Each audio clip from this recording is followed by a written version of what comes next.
오늘 뭐 얘기하면 일단 창세기는 마칠 것 같습니다. 그리고 다음 주에, 지난주에 말씀드렸던 것처럼 혹시 여러분이 뭐 다른 생각이 없으시면은 고린도전서로 넘어가려고 하는데, 아,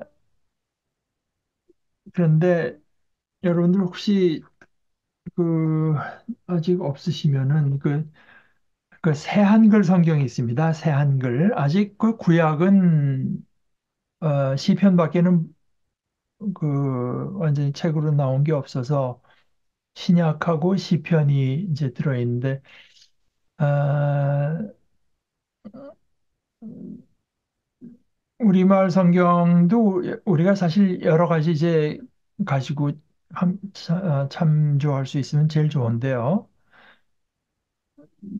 성경 공부를 위해서는 이 새한글 성경이 가장 적절하지 않나, 이제 그렇게 생각돼서 그 새한글 성경을 갖고 성경 공부를 하려고 합니다.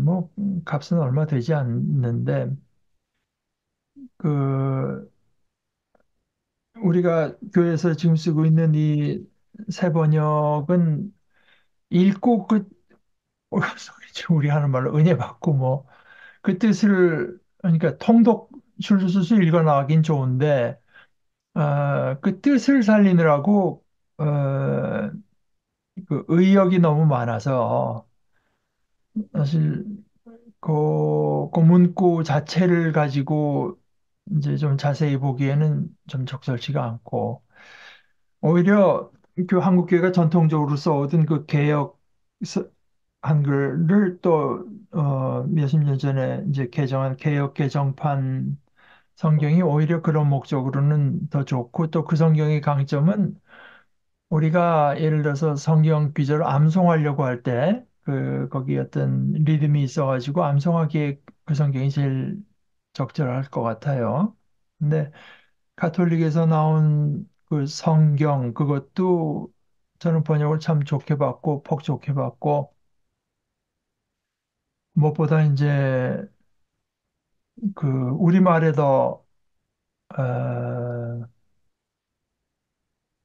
맞다 생각하는 거는 제가 늘 말씀드렸다시피 성경에 근데 하나님 앞에 나가서 내가 뭐 하는 것이 저는 우리가 그렇지 않지 않습니까? 하나님 앞에 나가서 우리말 경어법에서는 제가 하고 자기를 낮추는 법인데 이제 그런 것을 가톨릭에서 그 낸 성경 그거 외에는 제가 보질 못해서 왜 그런지 모르겠어요. 아, 그리고 이제 또 가톨릭하고 이 개신교가 같이 번역한 공동 번역도 번역의 강점들이 또 나름대로 있고 그래서 그런데 이제 현재로서 그 제가 본 바로는 새 한글 성경이 우리가 그걸 갖고 문구 하나하나를 신뢰하면서 그냥 요 원어에도 이렇게 돼 있겠구나 그냥 그대로 보면서 공부하기도 좋고 우리말로도 상당히 이제 유려하고 어, 그래서 그 신약 번역한 그 대표는 제가 이름이 좀 구약 성경은 제가 참 좋아하는 그 박동현 교수가 번역을 했는데 박동현 교수는 정말 제가 본 바로는 학자로서 참 그 성실하게 이를 데 없는 분이고 신앙인으로서도 참 바로선 분이고 그분의 글 같은 걸 보게 되면은 제가 제일 좋아하는 것은 예를 들어서 제가 몇 주 전에서도 설교에서도 말한 그 십자가의 신학과 영광의 신학 같은 확실하게 십자가의 신학의 입장에서 이제 사물을 신앙을 보고 사물을 보려고 하는 태도 게다가 어, 그 철저하고 공부한 것이 철저하고 우리말에 또 이분이 관심이 굉장히 많아가지고 어,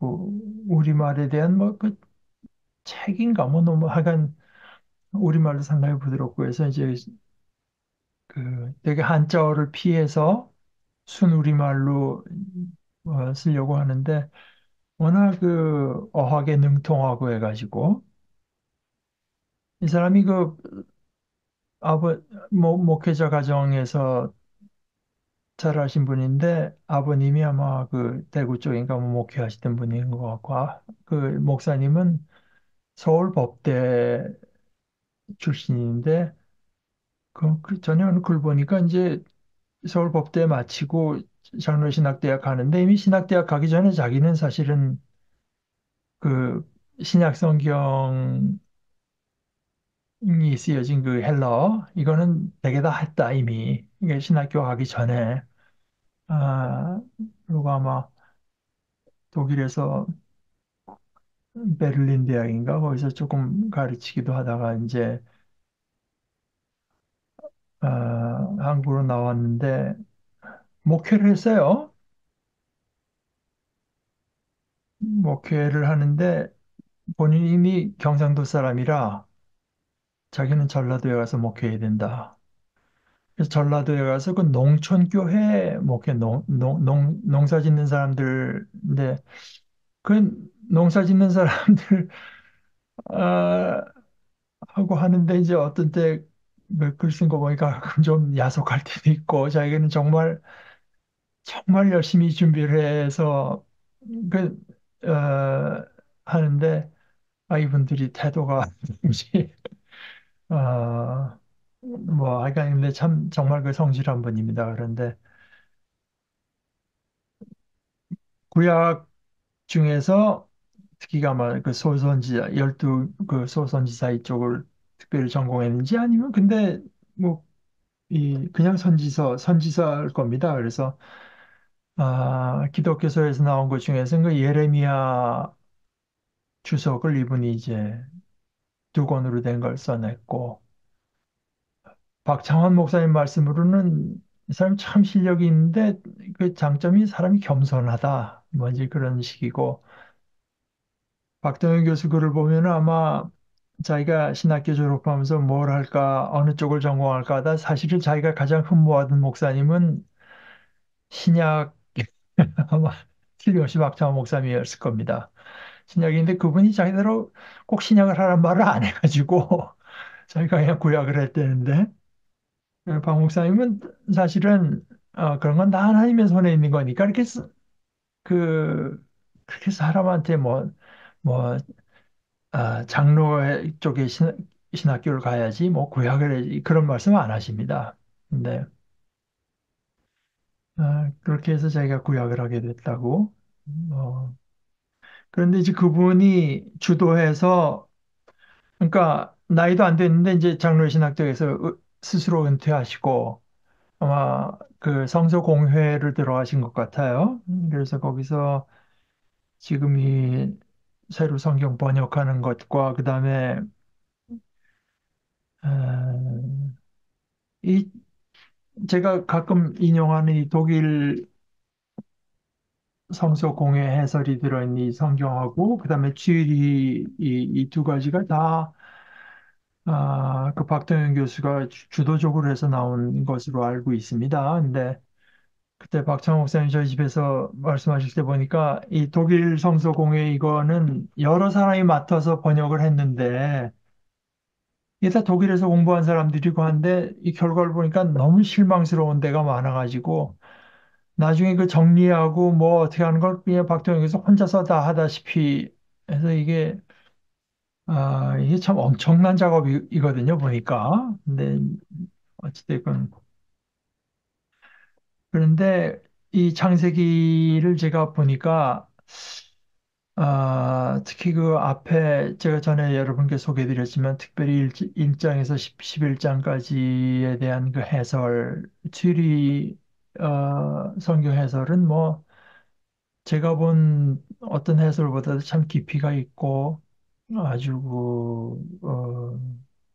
보는 관점이 참 신선한데 오히려 그 뒷부분은 제 개인적으로는 이 독일 성서 공회 해설 더, 뭐 어느 쪽이 맞고 틀리다고 하는 것이 아니라 어떤 관점에서 우리가 더 어, 성경이 말하고자 하는 것을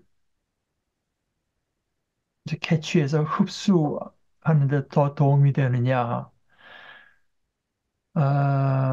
하는 관점에서 볼 때 저는 그러니까 이게 서로 이제 그래서 박동현 교수도 이 두 책은 서로 간에 보완 관계에 있다고 보는 것이 좋겠습니다. 이제 그런 식으로 소개했던 것으로 봅니다. 그래서 어, 다만 하나 그분은 개인적으로 할 때는 언제나 하나님의 이름을 야훼 뭐 이런 식으로 했는데 그 새한글 성경 뒤에 시편 있는 거는 그건 또 여호와 이렇게 해서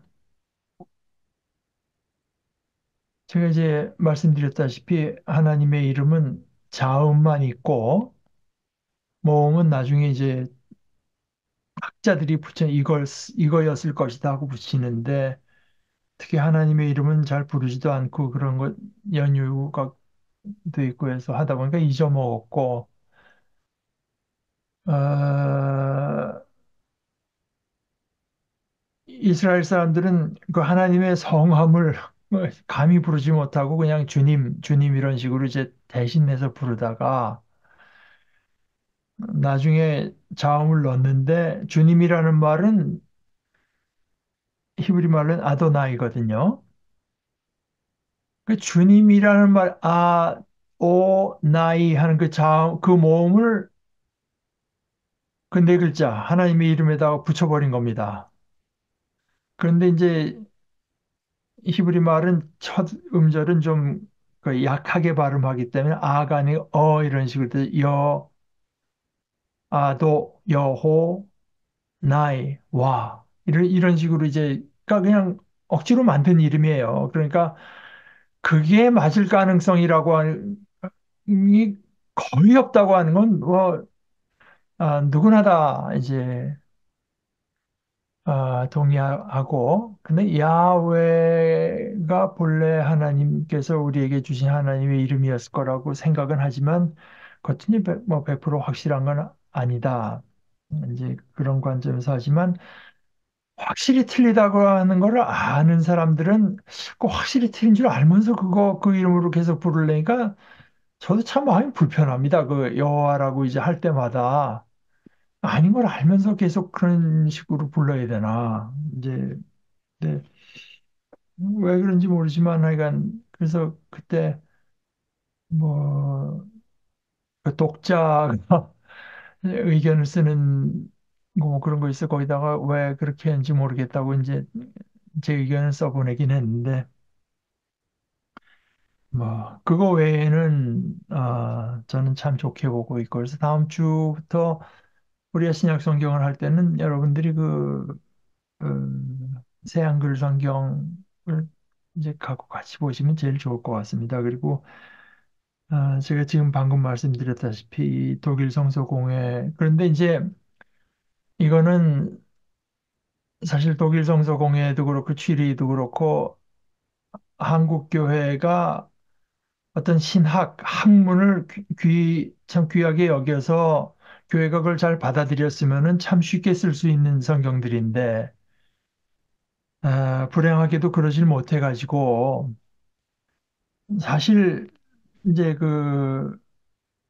조금 처음 이런 해설 같은 걸 보는 분들은 이게 무슨 말인지도 잘 모를 수가 이게 뭘 말한 건지 또는 심지어 이제 좀 충격을 받을 수도 있어서 그거는 이제 좀 좋기는 목회자나 누가 이런 걸 그 중간에 다리를 놔줘서 그 책들이 이제 유익하게 잘 쓰이도록 해주면 좋겠다. 아주 좋은 책들이다. 제가 전에도 말씀드렸는지 모르지만 독일 성서공회 이게 원래 그 슈투트가르트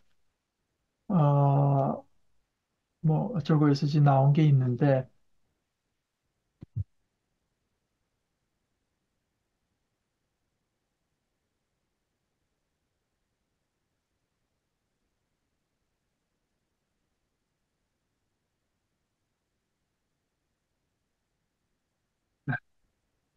이거거든요.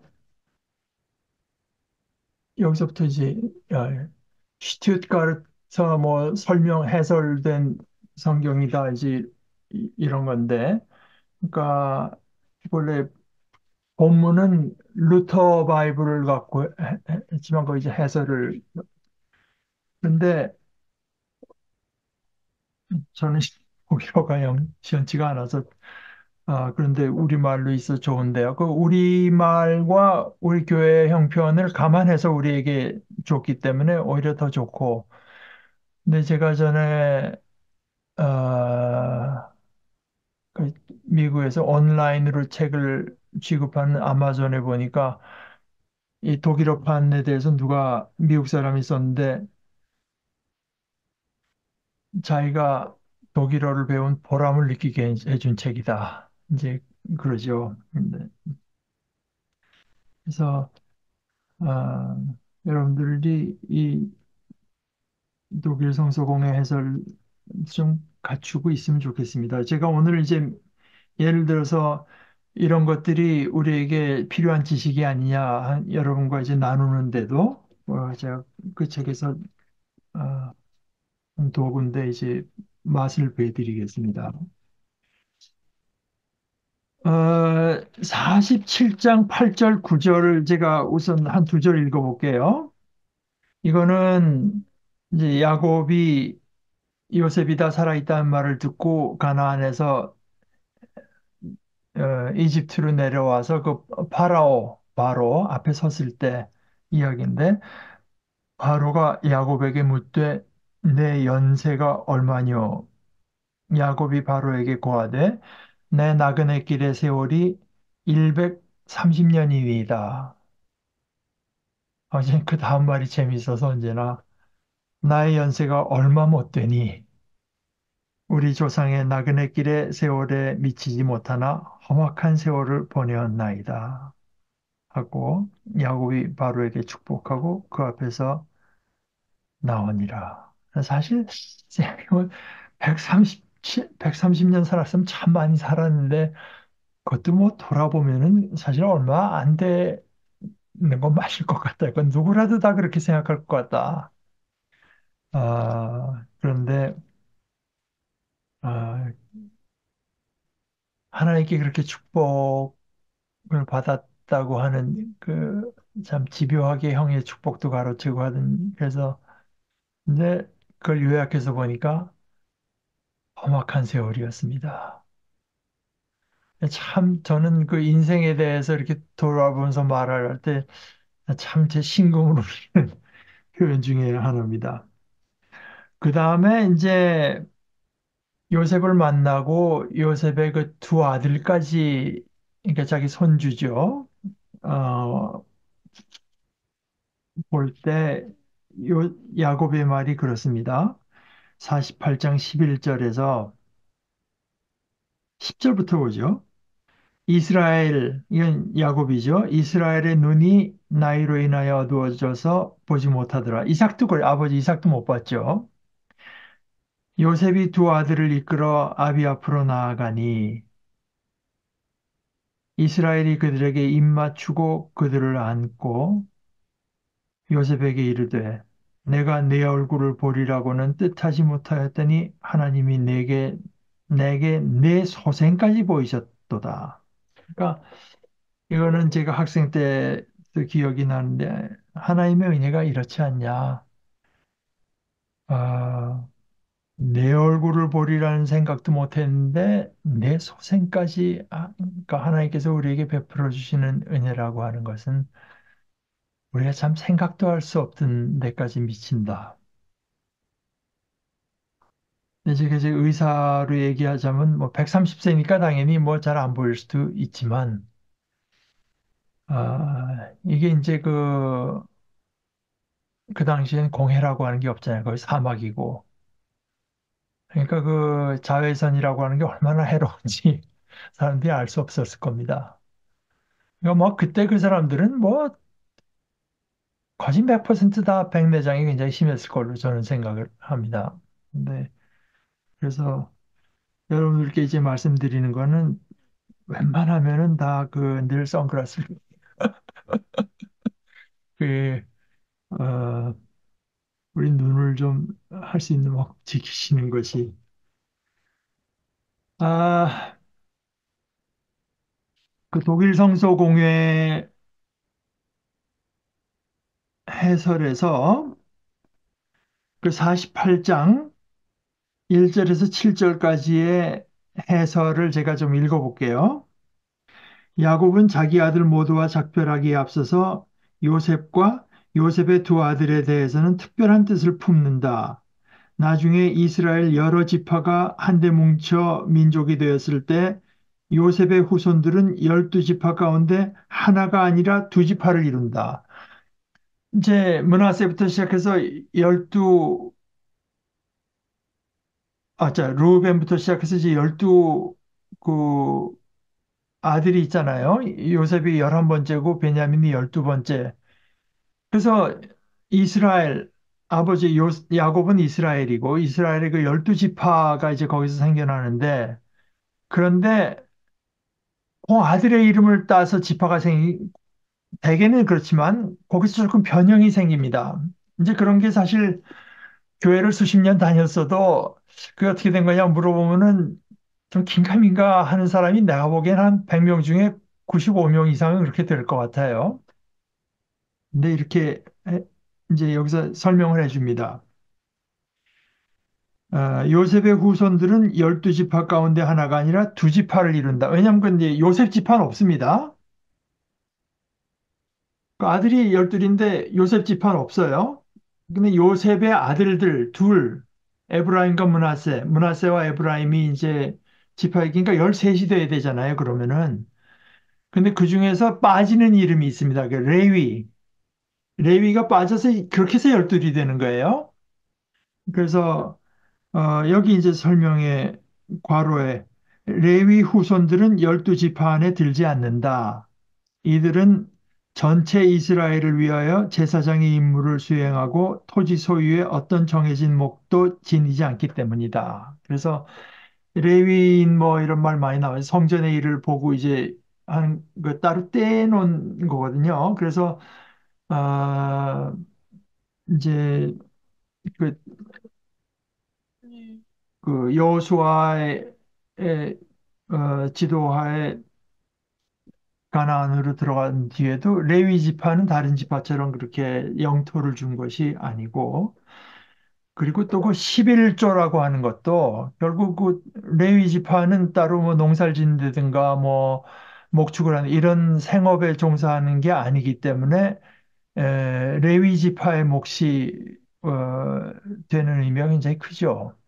그래서 그건 아주 그 기본적으로 여러분들이 좀 알고 계시면 좋겠고 그 다음에 베냐민을 데려왔을 때, 죄송합니다. 그 요셉이 자기 아들 둘을 데려왔을 때, 이제 야곱 할아버지가 그 손주들을 축복하는데, 오른손에 그 장자, 왼손에 둘째를 놨더니, 야곱이 손을 엇갈려서 축복을 하잖아요. 그래서 요셉이 마음이 언짢아갖고, 그거 잘못됐습니다. 그랬더니, 야곱이 아들 안다. 나도 안다. 그러면서 이제 하는데, 그 본래 놨던 대로 엇갈려서 축복을 하는데 이렇게 말해요. 해설에선 아들 삼부자와 인사를 나눈 다음에 야곱은 축복을 한다. 아버지의 눈이 어두운 점을 생각하여 요셉은 우위를 뜻하는 오른손의 축복이 마진 므낫세에게 내리도록 자리를 조정하였지만 먼 앞날까지 내다보는 노인 야곱은 자기 두 손을 어긋 맡겨서 작은 손자에게 더 큰 복을 빌어준다.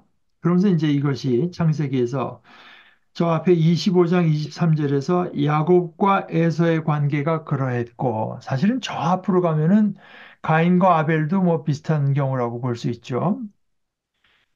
그리고 37장 5절에서 11절까지에서는 그 열 형제 열 형보다 요셉이 더 높여졌듯이 다시 한번 인간의 서열이 하나님의 선택 행동에 의해서 뒤집어진다. 실제로도 나중에 보면은 둘 에브라임과 므낫세 가운데 에브라임 지파가 자기 형인 므낫세의 지파보다 더 월등해져서 북왕국 이스라엘을 이끌어가는 지파가 된다. 그러니까 되게 이제 에브라임아, 에브라임아 이제 그 이스라엘을 부를 때 그런 대표적으로 에브라임을 이제 부르지 므낫세를 부르지는 않으니까요. 그것이 이제 독일 성서공의 해설입니다. 그러니까 이게 사실 교회에 우리가 옳게 나오고 했으면은 상식적으로 꼭 알고 있어야 될 내용들이 아닙니까? 저 뒤에 또 보면은 그 49장 3절 4절 해설은 이렇게 말해요. 어, 뭐 르우벤 지파에 대해서 쭉 말하다가 르우벤 지파는 민수기 32장 다음으로는 사사기 15, 16장, 5장 15, 16장에서 마지막으로 나오고 비교적 일찍 멸망한 것으로 보인다. 뭐 이런 것들. 이런 거는 사실 공부 안 하면 도저히 알 수 없는 거죠. 그리고 또 5절, 오절에 7절은 그 시므온과 레위에 대한 어, 야곱의 이야기인데 이 해설은 또 이래요. 시므온 지파는 일찍이 유다 지파로 흡수된다.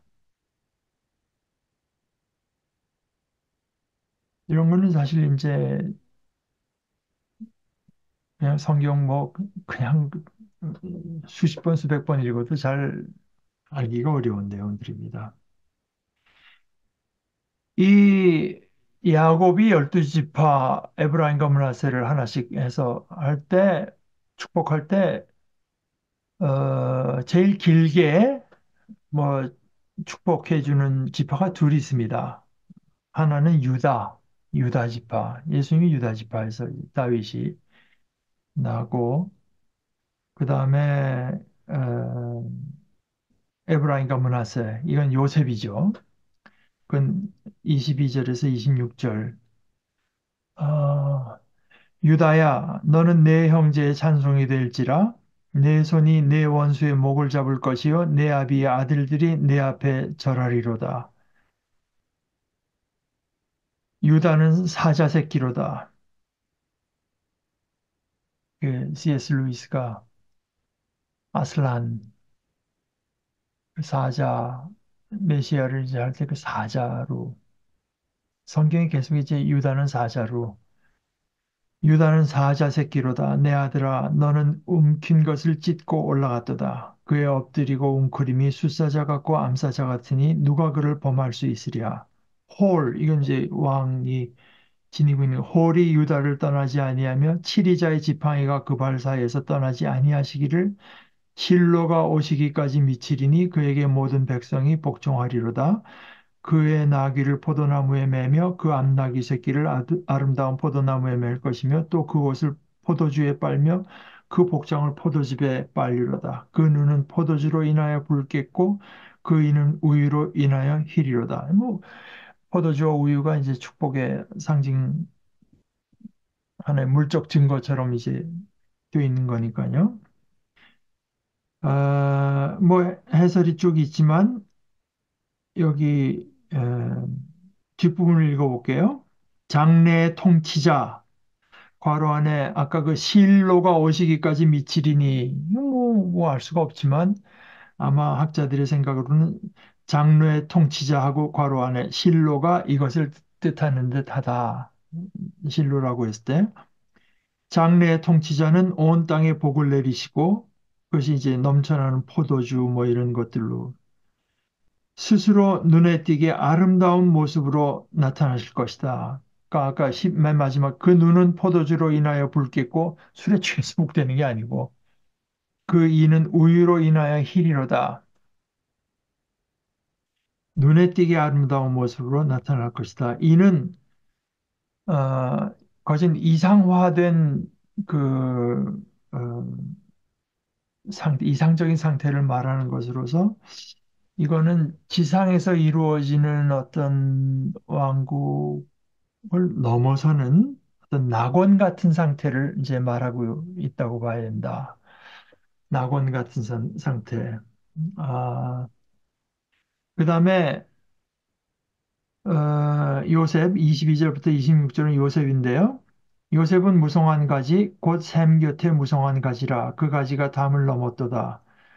활 쏘는 자가 그를 학대하며 그를 쏘며 그를 군박하였으나 요셉의 활이 오히려 견강하며 그의 팔이 힘이 있으니 야곱의 전능자의 손을 힘입음이라. 그로부터 이스라엘의 반석인 목자가 나도다.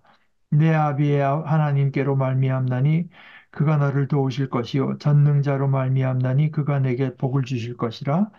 위로 하늘의 복과 아래로 원천의 복과 젖먹이는 복과 태의 복이리로다. 내 아비의 축복이 내 부여조의 축복보다 나아서 영원한 산이 한없음 같이 이 축복이 요셉의 머리로 돌아오며 그 형제 중 뛰어난 자의 정수리로 돌아오리로다. 그랬는데 49장이죠. 어, 제가 가진 그 독일 성서공회 제가 이 개역 개정에 독일 성서공회 해설이 있는 성경이 진짜 좋은 게 있었는데 미국에서 올 때 그게 없어졌어요. 그래가지고 지금 번역이 과연 예 보세요. 아까 제가 이 내 26절 내 아비의 축복이 내 부요조의 축복보다 나아서 이 부요조라는 게 무슨 말인지 우리말로만 써서도 알 수 없고 그랬는데 이게 개역 성경 개역 개정으로 바꾸면서는 내 아버지의 축복이 내 선조의 축복보다 나아서 그냥 뭐 또 유다의 경우처럼 요셉에 대한 축복의 말도 꽤 길다. 이는 이 두 지파가 그러니까 에브라임과 므낫세 이 두 지파가 에브라임 북왕국은 에브라임이고 북쪽은 남쪽은 유다죠. 그러니까 그 이 두 지파가 각각 남왕국과 북왕국을 이끌어가게 될 지파임을 암시한다. 그러니까 북왕국 이스라엘의 대표 지파는 에브라임, 남왕국은 유다 지파. 요셉은 이퀄 에브라임과 므낫세. 요셉은 커져서 침략자들을 만나도 흔들리지 않을 것이다. 이는 아마도 유목민들의 침입을 생각한 듯하다. 하나님은 야곱의 전능자, 곧 야곱의 후손들 가운데서도 전능자시며 이스라엘의 반석이시다.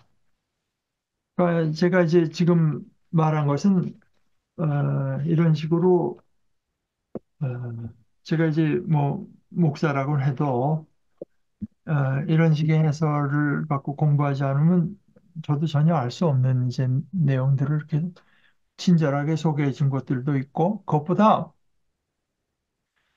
이 독일 성서공회나 취리 성사 해설이 필요한 이유 중에 제일 큰 것은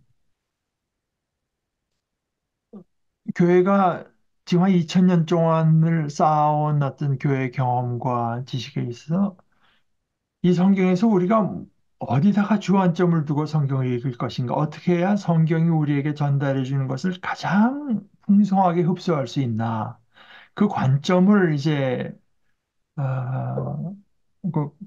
초점을 맞출 수 있게 도와주고,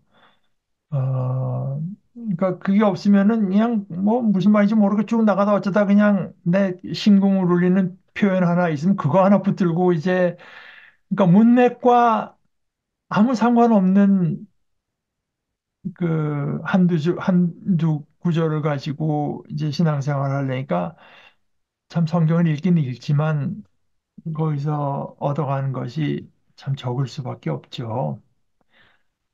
이제 그러나 이제 교회가 우리를 돕는 것은 어, 어떤 우리가 성경을 읽는 어떤 가이드를 이제 지금 여기 얽매일 필요는 없지만 마음을 열고 잘 공부해 보면 어, 우리의 그 관점이요 더 이제 성경 본래의 뜻에 접근하도록 도와주는 역할은 틀림없이 있다고 봅니다. 단 한 가지만 더 말씀을 드리면 제가 지지난주인가 이제 구약 성경에 그 톨레도트라고 하는 말이 이제 열 번, 그 창세기에 10번 나온다고 말씀드렸습니다. 이것이 우리말로는 여러 가지로 번역할 수 있지만, 후손 또는 그 세대, 여러 가지로 이제 번역할 수 있는데요. 어,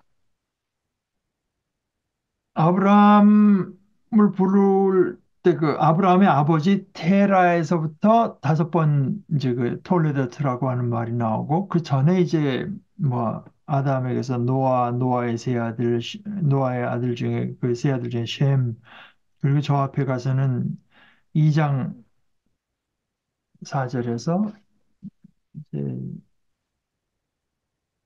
2장 4절의 번역어는 아, 이것이 천지가 창조될 때 하늘과 땅의 내력이니, 이렇게 내력이라고 말을 했고, 어, 5장 1절에 톨레도스라고 하는 것이 어떻게 번역된, 이것은 아담의 계보를 적은 책이니라. 이렇게 쭉 했는데, 이 말씀을 왜 드려? 이게 이제 맨 마지막 나오는 데가 어디냐면 37장 2절입니다.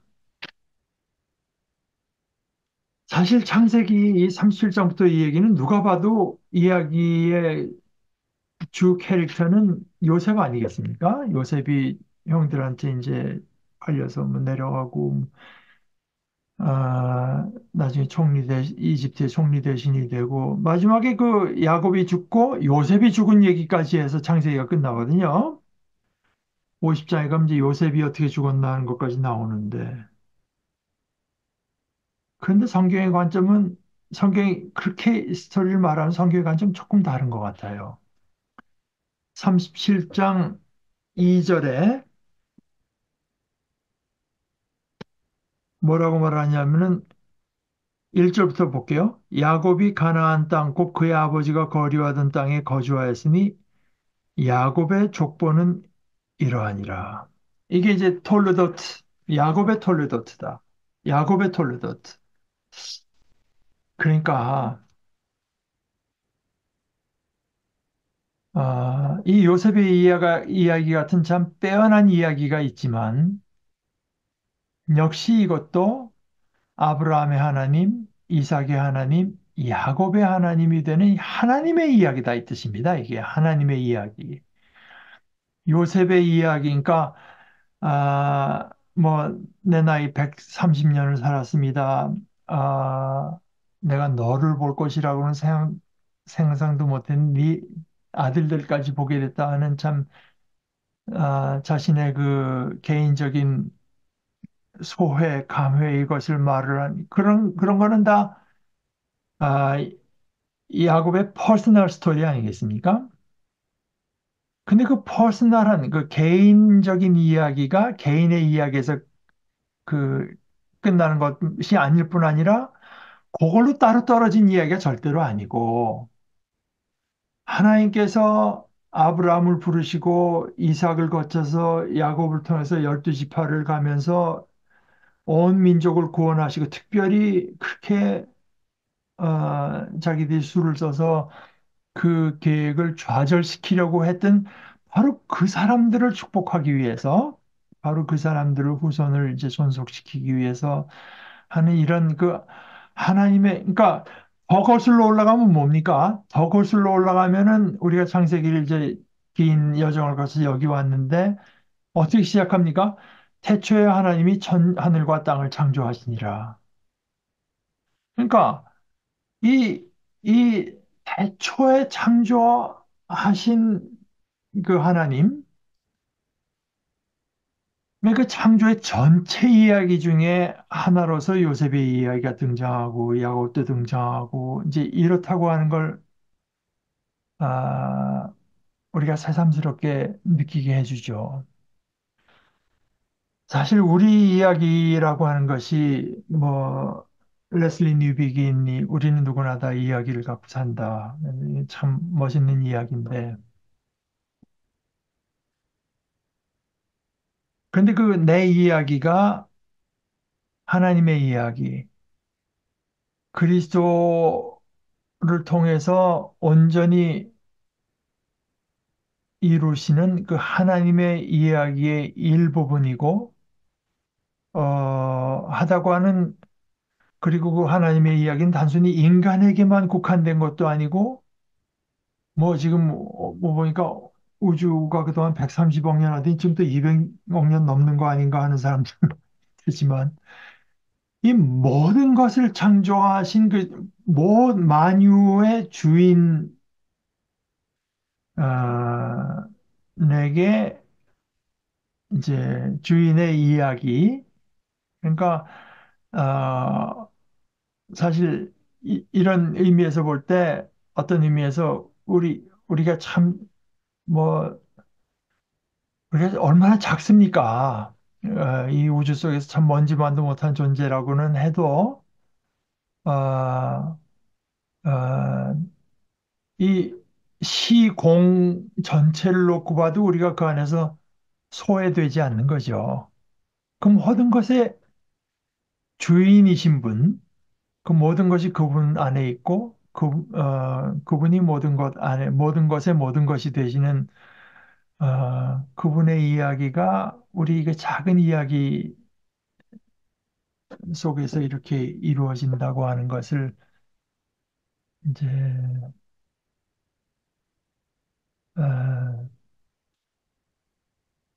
생각을 하되, 이제 그런 식으로도 생각하지만 자꾸 이제 이 이야기를 그런 관점을 갖고 읽고 또 우리 삶에서 아, 과연 그렇구나 하는 것을 더해갈 때, 에, 우리의 믿음이 바로 서고 바로 그 창세기를 공부하는 이제 제일 큰 그, 어, 제일 우리가 크게 얻어갈 것 중에 하나가 그거라고 생각을 해요. 제가 바로 작년 요때쯤 하고 갔다 와서도 이제 말씀드렸지만, 이건 뭐 한국에서는 아직 제가 그런 거 못 봤습니다만은 뭐 엄청나게 높고 큰 그 성당 건물 안에 들어가보면 제가 이렇게 가만 보면 그 밑에서 그냥 움직이는 사람이라고 하는 게 뭐 그 엄청나게 높으니까요. 그러니까 그러나 그 어마무시하게 높고 넓은 공간 안에서 가장 중요한 것이 바로 그 작디 작은 인간들이 아, 하나님을 예배하고 하나님을 찬양하고 서로 간에 은혜를 나누고 죄를 고백하고 격려하고 그것이 가장 중요해요. 그것이 어떤 그, 그 전체 하나의 건물로서의 교회 건물의 어떤 주제를 이룬다고 할까? 그것이 전체가 통일성을 가지도록 하고 어떤 주제의 성격을 띠도록 하는데 이제 가장 중요한 요소가 된다. 아, 그러니까 우리가 우리 자신의 이야기에만 너무 매몰되면 그러면 우리가 가진 믿음이라고 하는 게 너무 왜소해지고 또 사실 그렇게만 생각하면은 아, 큰 확신도 얻기가 좀 어렵지 않나 저는 이제 그렇게 봅니다. 그러나 이, 이 만유를 창조하신 그 이야기 속에 힘 어떻게 보면 참 가정사 형제들 간에 서로 시기하고 뭐 아버지 어머니가 서로 편애하고 엄마가 아버지를 속이기도 하고 뭐 이런 모든 이야기 가 그 안에서 이루어져서 아, 하나님의 뜻이 하나님께서 그 모든 일들을 이루신다. 그리고 그 모든 일들 가운데서 가장 초점이 되는 것이 아, 우리가 그리스도를 통해서 하나님을 예배하고 그리스도를 닮은 인간이 되어가는 것이다. 아, 하는 그런 어떤 그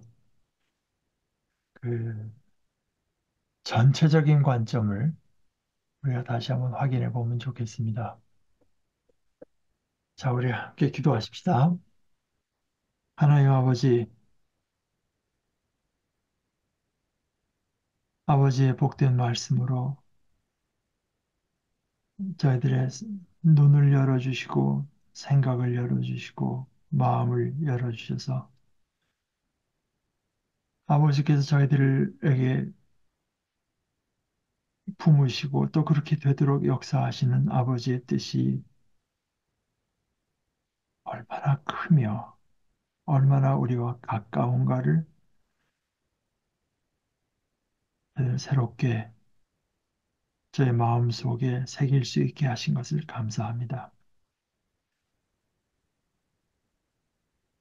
저희들이 아버지께서 들려주는 이 이야기를 평생에 그저 기쁨을 가지고 늘 새롭게 또 새롭게 듣고 배우고 읽어갈 때 저희들이 귀한 믿음에 점점 더 분명히 설 수 있도록 저희들의 삶 모두를 다 인도하여 주시옵소서. 연약한 가운데 있는 안유국 형제, 정주환 형제, 서해숙 자매, 강현승 자매 주님께서 특별히 긍휼히 여겨주시고 은혜로 붙들어 주셔서 연약한 그곳에 하나님의 은혜가 더 넘치게 나타나는 큰 일을 허락하여 주시옵소서. 예수님의 이름으로 기도합니다. 아멘.